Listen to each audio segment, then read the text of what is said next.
Donc je reprends, j'ai eu un petit problème technique, veuillez m'excuser. Donc je disais, la petite dame elle vient vers nous, elle commence à nous parler dans un jargon qu'on ne comprend pas. Et elle nous parle, et elle parle très très très vite, et toujours la même chose. Comme si c'était une bande qui passait magnétique, c'est incroyable, et pas moyen de se comprendre.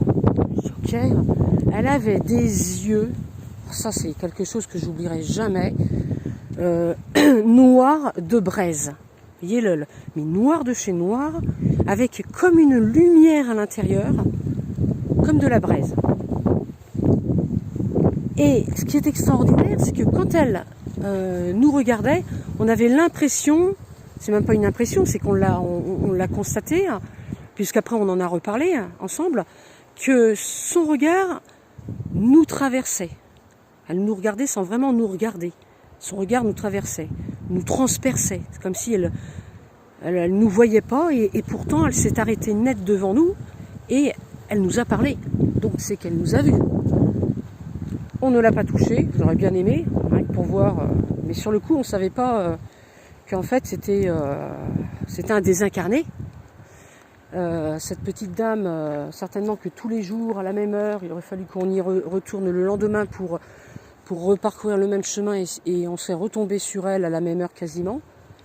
Mais bon, on n'y a pas pensé sur le coup. Cette dame, eh bien c'était un voyage dans le temps qu'on a fait. On a fait un bond dans le temps. Mais c'est nos deux dimensions qui se sont qui ont fusionné, et on a vu ce qui s'est passé. On a vu cette dame sortir de nulle part, s'est dégagée, et d'un seul coup, pof, elle est apparue avec sa chaîne. Alors ça, c'est tu te promènes comme ça, là, voilà, tac, tu te promènes, tac, et puis d'un coup, pouf, t'as la petite vieille qui apparaît là, avec la chèvre. Ça fait quand même bizarre, hein, quand on vit ce genre d'expérience. Voilà, dites dans les commentaires si vous avez déjà vécu ce genre d'expérience.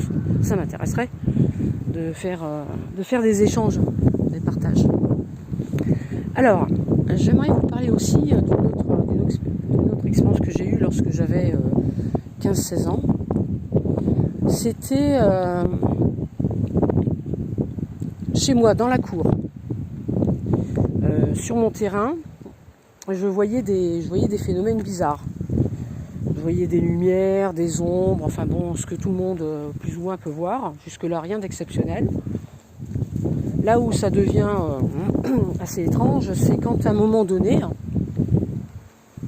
le soir très tard, j'aimais bien m'entraîner pour regarder entre chien et loup, ou vraiment quand il faisait noir, je sortais avant d'aller dormir dans ma cour et j'observais pour essayer de voir si je ressentais, si je voyais des choses. Et ce soir-là, je vois au loin, à plus de 100 mètres de moi, une silhouette noire apparaître, humanoïde.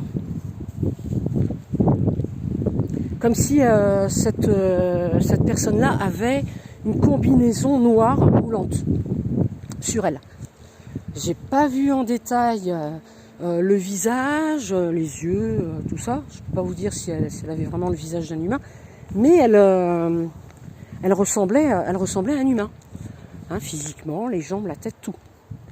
Donc je la regarde, je l'observe, et je la vois avancer, puis courir de plus en plus vite, pas trop vite, on va dire trotter, allez.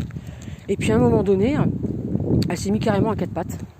Eh ouais, à quatre pattes, et elle a commencé à courir comme un chien. Et elle a sauté le premier obstacle du terrain de pétanque. Deuxième obstacle, troisième obstacle, elle a fait demi-tour, elle a ressauté les obstacles, et elle s'est arrêtée net et elle m'a regardé. Oh, alors là, quand j'ai vu ça, je me suis dit, purée, ça y est, elle m'a repéré. Et moi je me souviens, ma mère me disait toujours, parce qu'elle savait mes capacités, elle me disait, si tu vois quelque chose, tu ne déranges personne.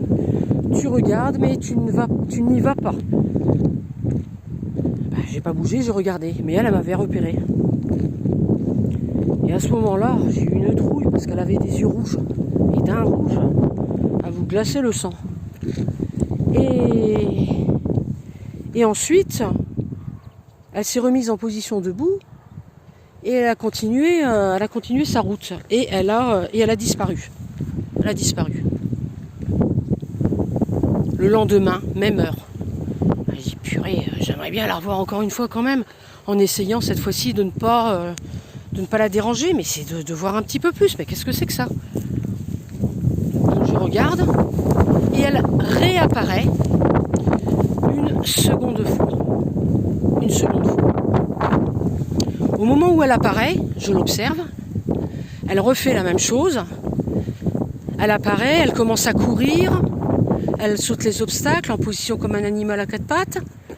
Elle revient tout en silence, il n'y a pas de bruit, il n'y a pas d'odeur, il n'y a rien, même si j'étais de loin. Il n'y avait pas de lumière autour d'elle, aucune lumière qui émanait de cette créature. Elle était noire, c'est tout, noire. Voilà, comme si elle avait une combinaison noire. Et elle repasse dans l'autre sens. Et là, elle s'arrête et elle me regarde de nouveau. Bon, je dis ok, d'accord. Sur le coup, je dis d'accord, je l'ai dérangé, je vais plus l'embêter. Je monte me coucher. Je commence à m'endormir. Et là, je l'entends qui me parle derrière le mur de ma chambre et qui me dit « Tu vas arrêter de cesser de me déranger. » Voilà ce qu'elle a dit. Moi, j'ai pas répondu. J'ai rien dit du tout. J'ai pas dit oui, non, machin. J'ai rien dit du tout. C'est juste, je me suis dit, ok, d'accord, je vous dérangerai plus. C'est ce que j'ai pensé mentalement, mais elle a dû capter le message. Et elle a dû repartir de là où elle est venue.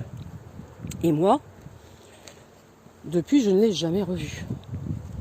Même là, de temps en temps, je regarde, je vois rien.